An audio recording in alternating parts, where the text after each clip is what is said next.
रहता। अभी मौलाना इरशाद साहब ऐलान फरमा रहे थे, इस्लाही मुआशरा में बहुत बेहतरीन गुफ्तगू फरमा रहे थे। कितने ऐसे गरीब लड़की है आज हमारे समाज के अंदर में उनकी हुस्न बलोगत को पहुंच चुका है, लेकिन पैसा ना होने की वजह से आज वो गरीब लड़की की शादी नहीं हो पा रही है। कितने ऐसे गरीब लड़की है जो सिसक कर दम तोड़ रही है, उनका उम्र निकलते जा रही है। आज कितनी कुंवारी बैठी हुई है, उनका उम्र निकल गया, कोई साथ देने को तैयार नहीं। आज क्या हो गया इस समाज को? किस्सा आपने सुन लिया है। खुदा की कसम जिसके घर में दो तीन जवान अगर लड़की पड़ी हो ना, खुदा की कसम वो इन बंदा रात में रोता है। आज राजधानी के बंदा अगर किसी को ऐसे आदमी है इस गांव के अंदर में तीन चार लड़की जवान पड़ी है, इतने जमींदार लोग हैं, इतने पैसे वाले लोग हैं, उनका मदद करने को तैयार नहीं। वो कटिहार का करने यहाँ से मस्जिद में ऐलान करते, इमाम साहब ऐलान करते कि मेरी लड़की की शादी है।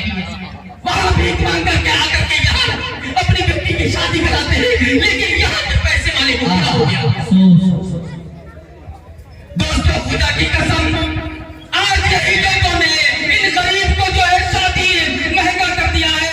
यही गरीब वजह से अपनी बेटी की शादी में खूबसूरत पेंडाल नहीं लगा पा रहे हैं, खूबसूरत इंतजाम नहीं कर पा रहे हैं। आज अमीर लोगों की वजह से गरीब को कर्ज लेना पड़ता है, बंधन बैंक समूह के अंदर में चक्कर लगाना पड़ता है। खुदा की कसम अगर ये लोग शादी को महंगा ना करेगा, इस तरह से सजावट ना करेगा, गरीब लोगों को मस्जिद में निकाल कर लेंगे।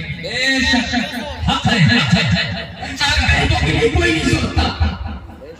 आज हम समाज के अंदर यही देखते हैं, अगर कोई गरीब आदमी मर जाए गांव के अंदर में, राजधानी में मस्जिद से ऐलान की जाएगी, ऐलान खबर के कर दिया जाएगा, आज बड़ा साहब का इंतकाल हो गया है, उनकी जनाजे में सभी लोग शिरकत रहेंगे। पता चलेगा गरीब लोग तो रहेंगे, अमीर लोग सब कटिहार कोर्ट कचहरी में जाके घूमते रहेंगे। लेकिन अगर अमीर लोग मर जाए ना, अगर अमीर लोग मर जाए इस गांव के अंदर में अगर खबर कर दिया जाए कि आज अमीर फला साहब का इंतकाल हो गया है, सभी हजरात जनाजे में शिरकत फरमाएंगे। खुदा की कसम सब गरीब अपना काम छोड़ करके उस अमीर आदमी के जनाजे के लिए आज वहां जो है जनाजा गाह तक पहुंच जाएंगे। गरीब तो पहुंच जाते हैं लेकिन अमीर नहीं पहुंच पाते। कल आपको खबर के अंदर में नहीं पूछा जाएगा आप किस खानदान से ताल्लुक रखते थे, आप शेख थे या सैयद थे या सब्जी फरोश थे या अंसारी बिरादर से, एक सब नहीं पूछा जाएगा। कुरान कहता है इन्नमल क़ब्रु रौज़तुम मिन रियाज़िल जन्नह औ हुफ़्रतुम मिन हुफ़्रिन नार। कब्र जन्नत की बागों में से एक बाग है या जहन्नम की गढ़ों में से गढ़ा। इंसान का अमल ही अपनी कब्र को जन्नत का बाग या दोज़ख का गढ़ा बनाता है। एक बार इमाम शाफी की लड़की कुरान पढ़ रही थी, कुरान पढ़ते पढ़ते उसे नींद आने लगी, सोने की तैयारी की, बिस्तर पे गई, नींद आ गई, आवाज आ रही है और शाफी की लड़की तूने बिस्तर संभाल लिए, क्या मालूम कि कल तू लाखों मन मिट्टी के नीचे होगी या जमीन के ऊपर। इमाम शाफी की लड़की उठकर बैठ जाती है, फिर से वजू करके कुरान पढ़ रही है, रो रही है, सिसक रही है। इमाम शाफी ताज्जुब के लिए उठते हैं, देखते हैं सिसकने की आवाज आ रही है, रोने बिलखने की आवाज आ रही है। कमरे के अंदर झांक देखते हैं मेरी बेटी कुरान पढ़ रही है, रो रही है, सिसक रही है। इमाम शाफी रुक गए, देखकर कहने लगे बेटी क्या बात है, क्या परेशानी है, क्यों रो रही है? रात में अभी तो दिन में भी कुरान पढ़ती हो, रात में भी कुरान पढ़ के आराम कर लिया कर, बीमार पड़ जाएगी। इमाम शाफी की लड़की कहने लगी अबू मैं क्या बताऊं, मैं कुरान पढ़ते पढ़ते मुझे नींद आने लगी, मैंने सोने की तैयारी की, बिस्तर पे गई, नींद आ गई, आवाज आ रही और शाफी की लड़की तूने बिस्तर संभाल लिए, क्या मालूम कि सुबह तू लाखों मन मिट्टी के नीचे हो गया जमीन के ऊपर। कोई पता नहीं, आज हम जलसे में बैठे हैं, कल हमारी मौत हो जाए, कल हमारी मस्जिद से ऐलान कर दिया जाए फला साहब का इंतकाल हो गया। ये तो अल्लाह का लाख शुक्र है हम लोग आज इस बात मजलिस में बैठे हुए हैं। दोस्तों काली निसार साहब जो बयान कर रहे थे इस्लाही मुआशरा पर, हकीकत में दिल को छू लेता है वजह का बयान। ये गरीब के ऊपर आज गरीब की बेटी कुंवारी पड़ी है, सिसक के दम तोड़ रहे हैं, गरीब आदमी रात की तन्हाई में रोते, तो बड़े होने से क्या फायदा। इसमें कबीर दास ने कहा है कि बड़ा हुआ तो क्या हुआ, अरे जैसे पेड़ खजूर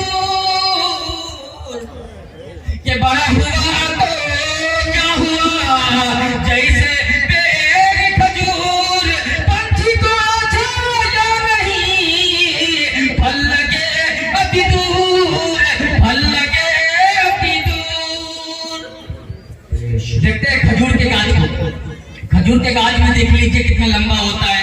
उनका जो छांव में बैठ भी नहीं सकता है कोई इंसान, नहीं उससे कोई इंसान फल उसका मजे से खा सकता है। इसी तरह इंसान को बड़ा होने से क्या फायदा, जिसको गरीब को जो है फायदा नहीं पहुंचे, गरीब की बेटी को, गरीब के समाज में। अल्हम्दुलिल्लाह ये प्रोग्राम बड़ी कामयाबी के साथ अपने मंजिल मकसूद की तरफ रवा होने जा रहा है। आज की इस मजलिस में हमारे सामने एक बहुत बड़े मुक़र्रिर हज़रत मौलाना अब्दुल करीम साहब कासिमी चतुर्वेदी, उनकी भी आमद हुई है, इंशाअल्लाह उनका भी बयान होगा। मुफ्ती आफ्ताब साहब ने जो चुनिंदा फूल को हम सब के सामने पेश किया है, खुदा की कसम एक से एक नायाब है, जिसको सुनकर इंशाअल्लाह ईमान ताज़ा हो जाएगा। उनका बयान हो रहा है इंशाअल्लाह। इसलिए दोस्तों कहता हूँ कुरान पाक की मुकद्दस आयत कुल इन्नल मौत अल्लज़ी तफ़िरून मिनहु व इन्नहु मुलाक़ीकुम सुम्म तुरद्दून इला आलिमिल ग़ैबि वश्शहादति फयुनब्बिउकुम बिमा कुंतुम तअमलून। कि जिस मौत से तुम भागते हो ना, वो तुम्हें आप पकड़ेगी, फिर तुम उस जात की तरफ लौटाए जाओगे जो हर पसीना उठाए को सुनने और देखने वाला है। एक बार हज़रत उस्मान गनी रज़ियल्लाहु ताला अन्हु कब्रिस्तान से गुजर रहे थे। कब्रिस्तान को देखकर इतना रोते उनके कपड़े भीग जाते थे। हमेशा का मामूल था। एक साहब देख लिए कि बराबर हज़रत उस्मान गनी रज़ियल्लाहु ताला अन्हु इस कब्रिस्तान से गुजरते हैं और कब्रिस्तान को देखकर बहुत रोते हैं। क्या बात है, क्या परेशानी है? बगल में आ गए, आकर कहने लगे उस्मान गनी रज़ियल्लाहु ताला अन्हु, जब भी मैं देखता हूँ आप कब्रिस्तान से डेली गुजरते हैं और कब्रिस्तान को देखकर रोते हैं, क्या वजह है, क्या परेशानी है, क्यों रोते हैं? हज़रत उस्मान गनी रज़ियल्लाहु ताला अन्हु कहने लगे मेरे भाई मैं क्या बताऊं, कब्र आखिरत की मंजिलों में सबसे पहली मंजिल है। अगर इससे निजात मिल गई तो बाद की मंजिलें आसान है, अगर इससे निजात न मिली तो बाद की मंजिलें सबसे ज्यादा सख्त होंगे। दोस्तों हम में से ना जाने कितने दोस्त, कितने अहबाब इस दुनिया में से आए और दुनिया से चले गए। इसलिए मैं दोस्तों कहता हूँ कब्र की तैयारी करो, आखिरत की तैयारी करो, मैदान हश्र की तैयारी करो। बंद हो जाए कब दिल की धड़कन, अरे दो भरी का भरोसा नहीं है, दो भरी का भरोसा नहीं है। बंद हो जाए कब दिल की धड़कन, अरे दो घड़ी का भरोसा नहीं है।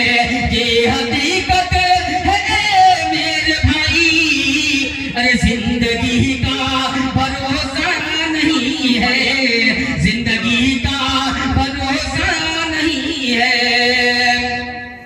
ख्वाब कितने सजाए हुए हैं, अरे रेत पर घर बनाए हुए हैं, रेत पर घर बनाए हुए हैं। 100 बरस तक की तैयारियां हैं और अभी का भरोसा नहीं है, और अभी का भरोसा नहीं है। दोस्तों वक्त की किल्लत दामनगीर है, क्योंकि हजरत वाला ने हमें कुछ ही वक्त दिए थे, क्योंकि बहुत सारे मौलाना किराम तशरीफ लाए हुए हैं। इस वक्त हमारे स्टेज पर मुफक्किर इस्लाम हजरत मौलाना मुफ्ती जो है साहब बैठे हुए हैं, उनका भी बयान होना है हजरत, और अब्दुल करीम चतुर्वेदी साहब बैठे हुए हैं, इंशाअल्लाह उनका बयान सुनना है। आप लोगों को तमाम हजरात से गुजारिश है कहीं भी बातों पर अमल करने की तौफीक अता फरमाए। अल्हम्दुलिल्लाह रब्बिल आलमीन। बहुत खूब माशाल्लाह जनाब कारी अब्दुल सत्तार साहब भारती, यकीनन 8 साल शेरो शायरी का तजर्बा के साथ साथ खिताबत का भी आपको बेहतरीन तजर्बा है। अगर मुझे मालूम होता आज से 8 साल कबल तो इंशाअल्लाह ये कौम बहुत आपसे इस्तिफादा करती, लेकिन अल्हम्दुलिल्लाह आपने जो लहजे को पेश किया है, मैं मुफ्ती आफ्ताब साहब को मुबारकबादी पेश कर रहा हूँ कि आपने ऐसे ऐसे दीना ज़ेतन मुज़य्यन फूल को आपने कहां से चुन के लाया कि आज दिल ही नहीं भर रहा है। एक को मैं सुनता हूँ तो दूसरे की तरफ दिल दौड़ता है, दूसरे को मैं सुनता हूँ तो तीसरे मुक़र्रिर की तरफ दिल दौड़ जाता है। अल्हम्दुलिल्लाह आज की फहरिस्त में नायाब चुनिंदा फूल हैं जिनकी भीनी भीनी खुशबू से आप हज़रात मुअत्तर होते रहेंगे। जहां पर एक अच्छे मुक़र्रिर की फहरिस्त है, वहीं पर इंटरनेशनल शुआरा की फहरिस्त है और उसमें एक नाम जनाब कारी सरफराज साहब सुंबुल जो बेहतरीन तरन्नुम के बाद